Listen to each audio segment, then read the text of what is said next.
Varicose veins కి సరైన చికిత్స కోసం సంప్రదించండి ఎవిస్ హాస్పిటల్. నమస్తే, వెల్కమ్ టు సుమన్ టీవీ. ప్రస్తుతం మనతో ప్రముఖ జ్యోతిష్య పండితులు బ్రహ్మశ్రీ నందిబట్ల శ్రీహరి శర్మ గురుగారు ఉన్నారు. వీరితో మాట్లాడి మరికొన్ని విషయాల్ని తెలుసుకుందాం. నమస్తే గురుగారు. వాగర్థ వివ సంపృక్తౌ వాగర్థ ప్రతిపత్తయే జగతః పితరౌ వందే పార్వతీ పరమేశ్వరౌ. సదాశివ సమారంభాం శంకరాచార్య మధ్యమాం అస్మదాచార్య పర్యంతం వందే గురు పరంపరాం.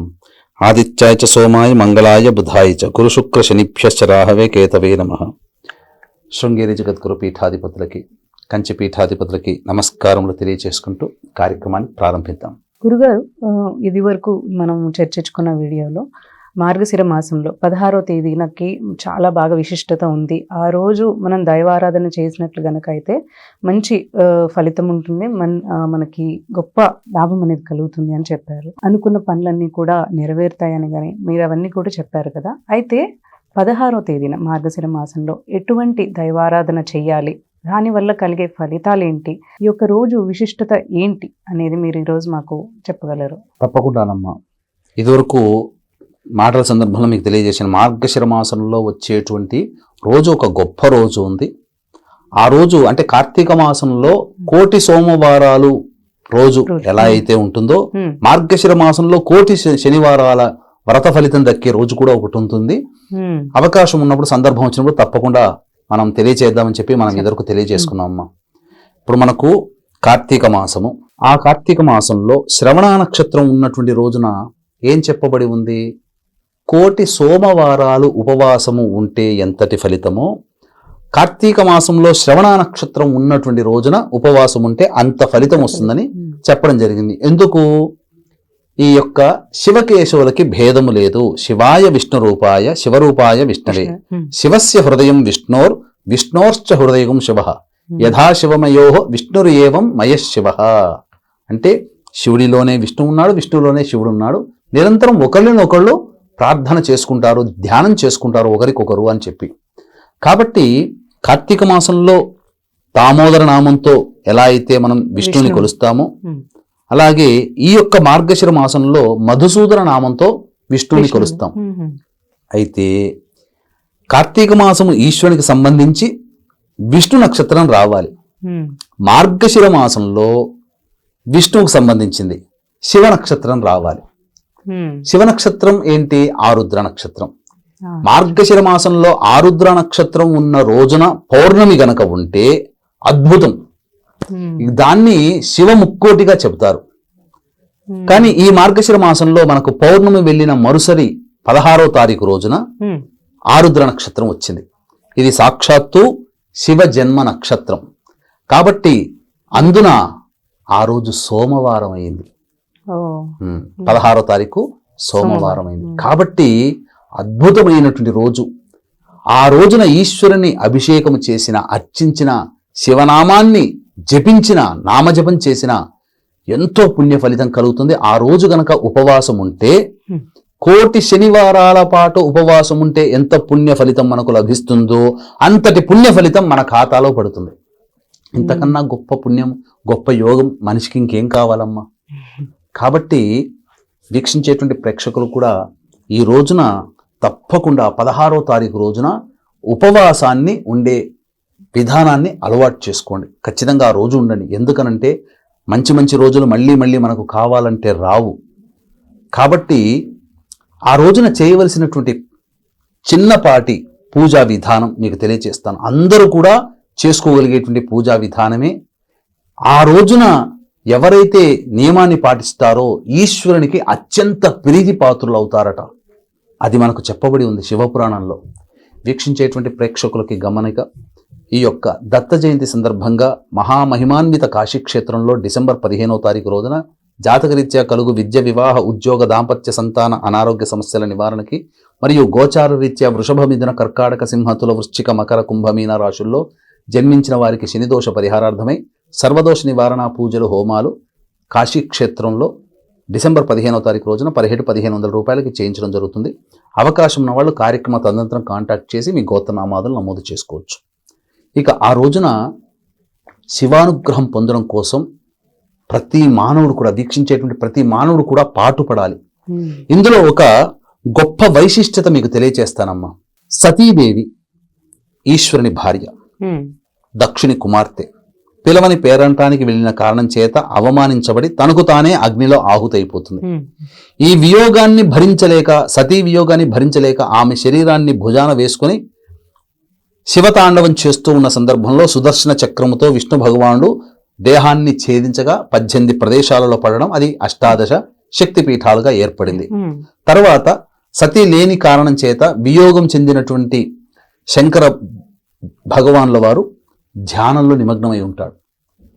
ఈ ధ్యానంలో నిమగ్నమై ఉన్నటువంటి సందర్భంలో తారకాసురుడు గొప్ప వరప్రసాదాన్ని పొందుతాడు. ఏమని అంటే, ఈశ్వరుడికి పార్వతీదేవికి అనగా సతీదేవికి పుట్టిన సంతానము చేతనే నేను మరణించాలి అని చెప్పి. మరి సతీదేవి లేదు కదా, మరణించింది కదా, మరి ఆయనకి పెళ్లి కాదు కదా, ధ్యానంలో ఉన్నాడు. ఎవరు పిలిస్తే పలుకుతాడు ఆయన? ఎవ్వరు పిలిచినా పలకడు. ధైర్యం లేదు ఎవరికి కూడా. కాబట్టి ఇటువంటి అకారణమైనటువంటి కోరికను కోరి తద్వారా తారకాసురుడు ముల్లోకాల్ని పీడింపచేస్తుంటే బ్రహ్మ విష్ణువులందరూ కూడా మొరపెట్టుకున్నారు. అందరు దేవతలందరూ కూడా బ్రహ్మ విష్ణువుని.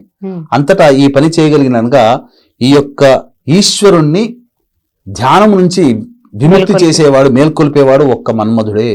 కాబట్టి ఆయనకి ఉపయోగపడాలంటే పార్వతీదేవి ఎక్కడ జన్మించిందో తెలుసుకుని మళ్ళీ ఆ పార్వతీదేవిని నియోగించాలి. పార్వతీదేవి హిమవంతుని పుత్రిక, సతీదేవి హిమవంతుని పుత్రిక పార్వతిగా జన్మించింది. ఆ పార్వతిని పూజ పరిచారకుల కోసం, పరిచర్యల కోసం నియమించారు ఈశ్వరుని. ఎప్పుడు కళ్ళు తెరుస్తాడా, ఆయనే నా నాథుడు కాబట్టి ఆయన్ని వివాహం ఆడాలని పరితపిస్తుంది. ఈలోగా మన్మధుడు ప్రవేశం అవ్వడం, ఆ బాణాల కదలికల వల్ల ధ్యానం నుంచి మేల్కొనడం, ఎవరు నన్ను ధ్యానం నుంచి భంగమనర్చారు చూసి మన్మధుడిని దహించి వేయడం, ఎదురుగా తనకు ఉన్నటువంటి పరిచర్యలు చేస్తున్నటువంటి ఆమెను చూసి దివ్య దృష్టితో తన పూర్వజన్మలో ఆమె నా భార్య అని చెప్పి గ్రహించడం, తద్వారా ఆమెను వివాహం ఆడడం, తదనంతరం కుమారస్వామిని పొందడం, ఆ కుమారస్వామి తారకాసుర సంహారం జరిగింది. కాబట్టి ఇక్కడ కుమారస్వామిని ఎందుకు ఇష్టపడతాడు ఈశ్వరుడు అనంటే, అందరిలోకెల్లా కూడా కుమారస్వామి అంటే మహాప్రేమ పరమేశ్వరుడికి. ఎందుకు? తనకు మళ్ళీ భార్యను ప్రసాదించగలగానికి కారకుడయ్యాడు. కాబట్టి కుమారస్వామి అంటే చాలా ఇష్టం. కానీ ఈ కుమారస్వామి కంటే కూడా మార్గశిర మాసంలో వచ్చే ఆరుద్ర నక్షత్రం రోజున ఎవరైతే ఈశ్వరుని ఆరాధన చేస్తారో అట్టి కుమారస్వామి కంటే కూడా ఆరాధన చేసిన వాళ్ళు ప్రీతిపాత్రులు అవుతారు. అంటే ఆ రోజున ఆరుద్ర నక్షత్రం, మార్గశిర మాసంలో ఆరుద్ర నక్షత్రం ఉన్న రోజున ఎవరైతే పూజ చేస్తారో, ఈశ్వరుని ఆరాధన చేస్తారో కుమారస్వామి కంటే ఇష్టులవుతారట. పైగా ఇందులో గమ్మత్తు ఏంటనంటే, పార్వతీ అమ్మవారు మృగశిర నక్షత్రంలో జన్మించింది, మిథున రాశి. ఇక ఆరుద్ర నక్షత్రంలో శివుడు జన్మించాడు, అది మిథున రాశి. అంటే మృగశిర 3-4 పాదాల్లో ఖచ్చితంగా జన్మ అయి ఉండాలి. ఎందుకంటే దంపతులకి చిహ్నం మిథునం తత్వం. మిథున రాశి సింబల్ దంపతులు. దంపతులు అంటే ఆది దంపతులు పార్వతీ పరమేశ్వరులు. కాబట్టి ఖచ్చితంగా మృగశిర నక్షత్రంలో అమ్మవారు జన్మించింది, పార్వతీ అమ్మవారు. కానీ 3-4 పాదాల్లో జన్మించి ఉంటుంది. ఆ మృగశిర నక్షత్రము ముందు రోజు అమ్మవారి నక్షత్రం, తదనంతరం శివుడి నక్షత్రం కలిసి వచ్చింది. కాబట్టి ఈ ఆరుద్ర నక్షత్రంతో ఉన్న రోజున వీక్షించేటువంటి ప్రేక్షకులు కూడా బ్రహ్మ ముహూర్త కాలంలో లేచి స్నానకృత్యాదులు తీర్చుకొని శివచిత్ర పరివారానికి చక్కగా పూలమాల, మల్లె పూలమాల, గన్నేరు పూలమాల వేసి ఆవునేతితో దీపారాధన చేసి వీలుంటే అభిషేకం చేయించుకోండి. మీరే చేయండి. శివాయ నమః అంటూ శివలింగానికి అభిషేకం చేయవచ్చు, లేదా శివాలయంలోకి వెళ్ళి అభిషేకం చేయవచ్చు. కానీ బ్రహ్మ ముహూర్త కాలంలో అభిషేకం చేయాలి. ఉదయిస్తున్నటువంటి సూర్యుడికి అర్ఘ్యము 3 సార్లు ఇచ్చి సూర్యాయ నమః, మిత్రాయ నమః అంటూ 3 సార్లు అర్ఘ్యమిచ్చి తదనంతరం సూర్యాష్టకం 6 సార్లు పారాయణం చేయాలి. ఇక మధ్యాహ్నం వరకు ఎంతో ఆరుద్ర నక్షత్రం ఉందమ్మా, 12 గంటల వరకు కూడా చిల్లర. ఆ రోజంతా శివ సహస్రనామ పారాయణం వీలైనన్ని సార్లు చేయండి. శివుని ప్రీతి కొరకై ఏ దానమైనా శివార్పణం అంటూ చేయండి, అన్నదానం చేయండి. నిజంగా చెప్తున్నానండి, సృష్టి స్థితి లయకారకాలలో లయకారకుడు పరమేశ్వరుడు. శివాజ్ఞ లేనిదే చీమైన కుట్టదు. ఈ కార్యక్రమం మీరు చూడాలన్నా, ఈ కార్యక్రమం నేను చూడాలన్నా ఆ పరమేశ్వరుని ఆజ్ఞ వల్లనే జరుగుతుంది తప్ప ఇంకేదీ కాదు. కాబట్టి చూసిన వాళ్ళందరూ కూడా శివానుగ్రహం కోసం పాటుపడాలని నా మనవి. కాబట్టి చక్కగా చెప్పినటువంటి పరిహారాన్ని ఆ యొక్క శివ నక్షత్రం ఉన్న ఆరుద్ర నక్షత్రం డిసెంబర్ 16వ తారీఖు రోజు సోమవారం కూడా అయింది. అద్భుతమైన విశేషం. ఎన్ని జన్మల పుణ్య ఫలితమో ఈ 2024 పోతూ పోతూ అనేక పుణ్య యోగాల్ని మనకు ప్రసాదించింది. ఆ రోజున మీరు చెప్పిన విధానాన్ని అనుసరించండి. తప్పకుండా ఏ పుట్టలో ఏ పాముందో శివానుగ్రహం కలుగుతుంది అనే ఉద్దేశంతోనే మీరు ఈ వీడియో చూస్తున్నారేమో. కాబట్టి ఈ వీడియోని నచ్చినంత మందికి, మీ బంధువులకి, స్నేహితులకి ఈ పుణ్యాన్ని పంచిపెట్టండి, షేర్ చేయండి ఈ వీడియోని. తప్పకుండా అందరూ ఆచరిస్తారు. అందరూ ఆచరించి పొందిన పుణ్యంలో మీకు ఆ పుణ్యం లభించి తీరుతుంది. శివుడు ఎక్కడికి పోడు, మనల్ని ఎప్పుడూ వెన్నంటి మనల్ని నీడలా కాపాడుతూ ఉంటాడు. శివానుగ్రహం కంటే ఈ యొక్క సృష్టిలో ఇంకా ఏదీ లేదు. ఒక్కసారి శివానుగ్రహం కలిగిందా, ఆయన అనుగ్రహం 1.5% 10 కోట్ల వంతు మనకు లభించిన చాలండి. మన తరతరాలు ఆనందంగా సౌఖ్యంగా జీవిస్తాము. మనకు ఈ కలియుగంలో డబ్బుకి లోటంటూ ఉండదు. డబ్బు కావాలి అన్నా, ప్రశాంతత కావాలి అన్నా, జీవితంలో సమస్యలు తొలగాలన్నా ఈ మార్గశిర పౌర్ణమి వెళ్ళిన తదుపరి వచ్చే ఆరుద్ర నక్షత్రం డిసెంబర్ 16వ తారీఖు రోజున చెప్పినటువంటి పరిహారాన్ని అందరూ పాటించండి. అవకాశం ఉంటే డిసెంబర్ 15వ తారీఖు రోజున మధ్యాహ్నం 3 గంటలకి కాశీ క్షేత్రంలో మా పీఠం ఆధ్వర్యంలో సర్వదోష నివారణ పూజలు జరుగుతున్నాయి. అందులో మీ గోత్రనామాలు నమోదు చేసుకోవచ్చు. ధన్యవాదాలు గురుగారు. సర్వం శ్రీ ఉమామహేశ్వర పరబ్రహ్మార్పణమస్తు.